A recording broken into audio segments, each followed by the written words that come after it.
Hello दोस्तों, नमस्कार। आज हम पढ़ेंगे अर्थालंकार में नए अलंकार। आइए देखते हैं। लिखा है लोकोक्ति अलंकार। क्या होता है लोकोक्ति अलंकार? जहां प्रसंगवश लोकोक्ति का प्रयोग होता हो वहां लोकोक्ति अलंकार होता है। अर्थात कहावतों का जब प्रयोग हो रहा हो, जो पुरानी कहावतें हैं उनका जब प्रयोग हो रहा हो तो वहां पर कौन सा अलंकार होता है? लोकोक्ति अलंकार होता है। जैसे आछे दिन पाछे गए, हरि से कियो ना हेत, अब पछतावा क्या करे जब चिड़िया चुग गई खेत। तो ये पुरानी कहावतों का जब प्रयोग होता है तो वहां पर लोकोक्ति अलंकार होता है। नेक्स्ट अलंकार है विशेष उक्ति अलंकार। विशेष उक्ति अलंकार में क्या होता है? जहां कारण रहते हुए भी काम ना हो वहां विशेष उक्ति अलंकार होता है। और विभावना अलंकार में क्या था? कारण था लेकिन फिर भी काम नहीं हो रहा था। और विशेष उक्ति में क्या है कि कारण भी होगा लेकिन काम भी नहीं होगा, वहां पर विशेष उक्ति अलंकार होता है। जैसे कि नैनों से सदैव जल की वर्षा होती रहती है, तब भी प्यास नहीं बुझती।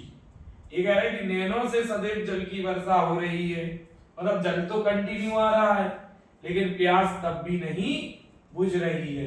मतलब जल है लेकिन प्यास नहीं बुझ रही है। तो यहां पर कौन सा अलंकार होगा?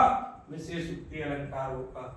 जबकि विभावना में क्या होता था कि कारण नहीं था लेकिन काम होता था। यहाँ कारण है लेकिन काम नहीं हो रहा है, तो विशेष उक्ति अलंकार होगा। एक और अलंकार है प्रतीप अलंकार। ये उपमा का उल्टा अलंकार होता है। उपमा जहां पर एक दूसरे की तुलना की जाती थी, उपमेय की उपमान के साथ तुलना की जाती थी, यहाँ पर उपमान की उपमेय के साथ तुलना की जाएगी तो वहां प्रतीप अलंकार होता है। जैसे मुख साथ चंद्र है। अब चंद्रमा की तुलना किससे कर दी गई? मुख से। यानी चंद्रमा कौन था? उपमान था और मुख क्या था? उपमेय था। अब उल्टा हो गया कि मुख उपमान हो गया और चंद्रमा उपमेय हो गया। तो चंद्रमा की तुलना मुख के साथ की जा रही है, मुख साथ चंद्र है। जबकि उपमा में क्या होता था? चंद्र सा मुख है, ऐसे होता था। तो यहाँ पर उपमेय और उपमान पलट जाते हैं, वहां प्रतीप अलंकार होता है। आइए देखते हैं अनन्वय अलंकार। जहां पर एक ही वस्तु को उपमेय व उपमान दोनों मान लिया जाता है वहां अनन्वय अलंकार होता है। मतलब कि वही उपमेय हो और वही उपमान हो, उसी को उपमेय और उसी को उपमान मान लिया जाए, वही आपका विशेष और वही विशेषण हो, तो वहां पर अनन्वय अलंकार होता है। जैसे मुख ही सा है, यानी मुख को ही मुख से तुलना कर दी तो वही उपमेय हो गया और वही उपमान हो गया है, तो वहां पर कौन सा अलंकार हो गया? अनन्वय अलंकार हो गया। जैसे राम से राम, सिया सी सिया, यानी राम के समान सिया को, के समान राम को ही बताया गया है और सिया के समान सिया को ही बताया गया है, तो यहाँ पर कौन सा अलंकार होगा? अनन्वय अलंकार होगा। यानी जब उपमेय और उपमान एक ही हो तो वहां पर अनन्वय अलंकार होता है। आइए अगला अलंकार उल्लेख अलंकार। उल्लेख अलंकार जहां विषय भेद से एक वस्तु का अनेक प्रकार से वर्णन किया जाता हो वहां पर उल्लेख अलंकार होता है। यानी एक वस्तु की कई कई चीजों के साथ तुलना की जाती हो वहां पर क्या होता है? उल्लेख अलंकार होता है। या अलग अलग तरीके से उस वस्तु का उल्लेख किया जा रहा हो वहां पर उल्लेख अलंकार होता है। आइए एग्जाम्पल देखते हैं। उसके मुख को कोई कमल कोई चंद्र कहता है। तो देखिए कोई क्या कह रहा है? कमल, और कोई क्या कह रहा है? चंद्र कह रहा है। तो यहाँ पर जब है एक ही वस्तु, मुख की वस्तु कमल से भी और चंद्र से तुलना हो रही है, तो यहाँ पर क्या होता है कि जब एक वस्तु की के लिए कई प्रकार से वर्णन किया जाता है वह उल्लेख अलंकार होता है। अगला है जाकी रही भावना जैसी प्रभु मूरत देगी तिन तैसी। यानी जिसकी जैसी भावना होती है वह एक चीज को उसी तरीके से कई प्रकार से डिफाइन करता है, उसके बारे में कई प्रकार से उल्लेख करता है। तो इस तरीके से ये आपका कौन सा अलंकार था? उल्लेख अलंकार था। देखते हैं एक तीसरा अलंकार जो आपका आधुनिक या पाश्चात्य अलंकार है। हमने आपको 3 अलंकारों के बारे में बताया था। पहला शब्दालंकार, दूसरा अर्थालंकार और तीसरा आधुनिक या पाश्चात्य अलंकार। तो आज जो है आपका जो अंतिम अलंकार है वो आधुनिक या पाश्चात्य अलंकार है, और उसमें एक अलंकार है मानवीयकरण अलंकार। तो मानवीकरण अलंकार होता क्या है, पहले ये समझिए।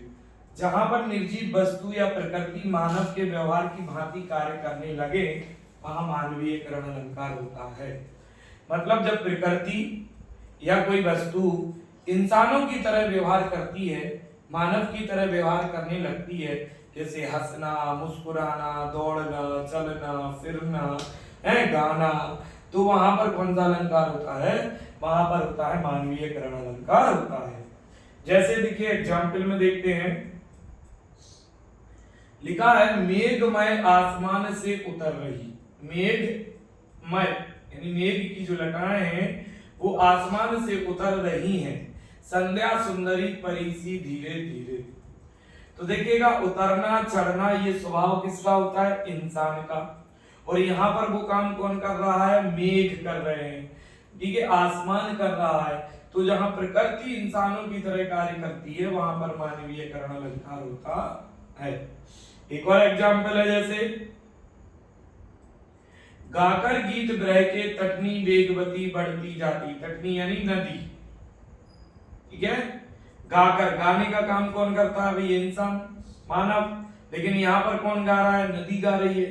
गाकर गीत बरह, बरह माने अलग होने के, विलय।